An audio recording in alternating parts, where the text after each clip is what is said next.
Roadways के पीछे देखो कितने गहरे गड्ढे हो गए, सारे अधिकारी कर्मचारी सब निकलते हैं, आग मीच के निकल जाते हैं। बस वहाँ मंत्रियों को निकालना चाहिए ना, जब तो अच्छा भी लगे, जब गड्ढों में गिरे जब पता लगे।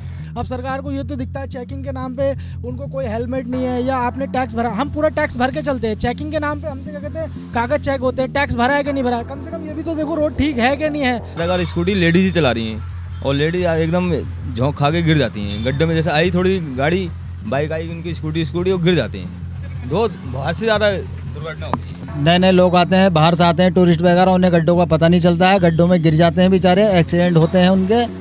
तो कोई सरकार कोई कुछ नहीं कर रहा है मैडम यहाँ। नमस्कार, स्वागत है आपका JJN न्यूज़ में और मैं हूँ आपके साथ निशा उप्रेती।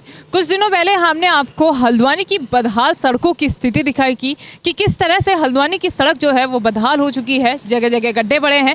साथ ही वॉकवे से जो आगे की सड़क थी जिसकी तस्वीर हमने आपको दिखाई थी वो इतनी जर्जर हो गई थी कि वहाँ पर बारिश के चलते जो जलभराव हो रहा था उसमें आए दिन दुर्घटनाएं हो रही थी। जो बारिश का पानी था वो गड्ढों में भर जा रहा था, उसके बाद जो आवाजाही करने वाले लोग थे उन्हें ये मालूम नहीं चल रहा था कि कहाँ सड़क है और कहाँ गड्ढे, जिसके चलते आए दिन कई हादसे हमें देखने को मिल रहे थे। बारिश में जो स्थिति थी वो और भी जर्जर हो गई थी, लेकिन अब हमारी खबर का एक बार फिर से असर हुआ है और स्थिति आप देख लीजिए कि किस तरह की स्थिति मौके पर बनी हुई है। जो डामर है वो सड़कों पर लग चुका है, जो स्थिति है वो बेहद ही सही हो चुकी है, क्योंकि आप सड़कों की हालत देख लीजिए कि एक ही जो डामर लगा है वो कितनी अच्छी क्वालिटी का यहाँ पर डामर यूज़ किया गया है। प्रशासन जो है वो आखिरकार जागने को मजबूर हुआ है। जब जनता की आवाज़ JJN के माध्यम से सरकार तक पहुँची है तो सरकार ने तुरंत मौके पर जो है वो स्थिति सही करी है। सड़कों की आप हालत देख सकते हैं कि बिल्कुल जो सड़क है वो सही हो चुकी है, आवाजाही जो लोग हैं वो बेहद ही आराम से कर रहे हैं।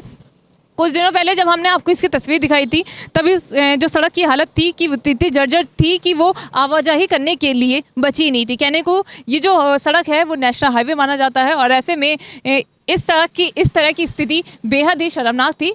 हम धन्यवाद करना चाहेंगे प्रशासन का कि जो प्रशासन है उसने सड़कों की खस्ताहाल पर अपनी कार्रवाई की, जो सड़क की खस्ताहाल हालत थी उस पर कार्रवाई की गई और जनता की आवाजाही के लिए सड़क जो है वो सुचारू की गई।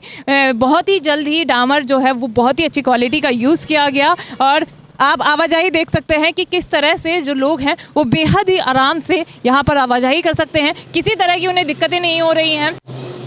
हल्द्वानी में सबसे ज़्यादा दिक्कतें सड़कों में जो गड्ढे हैं उसकी थी। हमने अपनी रिपोर्ट्स में आपको बताया भी है कि इस देश में जितनी मौतें बीमारी या बुढ़ापे से नहीं होती उससे ज़्यादा मौतें यहाँ पर सड़क हादसे से होती है। लोगों ने हमसे बात करी थी और बताया था कि कितनी परेशानी उन्हें आवाजाही करने में होती है, लेकिन जो अब स्थिति है वो सुधरती हुई नज़र आ रही है। पहले हमने आपको सौरभ होटल के सामने वाली सड़क की खस्ताहाल हालत दिखाई थी, जिसे बाद में सही कर दिया गया था। खबर का असर हमारे पास वहाँ पर भी हुआ था। फिर हम आए थे वॉकवे से जो आगे की सड़क है, कुछ दिनों पहले इसकी जो हालत थी वो बहुत ही जर्जर थी। अब इसकी भी हालत बहुत ठीक हो चुकी है। आवाजाही करने के लिए ये जो सड़क है वो सही हो चुकी है। प्रशासन ने इसकी ओर से कार्रवाई की है जो साफ धरातल पर देखने को मिल रही है। तो फिलहाल JJN की इस खास रिपोर्ट में इतना ही। मैं अपने सहयोगी समय राज शाह के साथ निशा उप्रेती, JJN न्यूज़ हल्द्वानी। नमस्कार।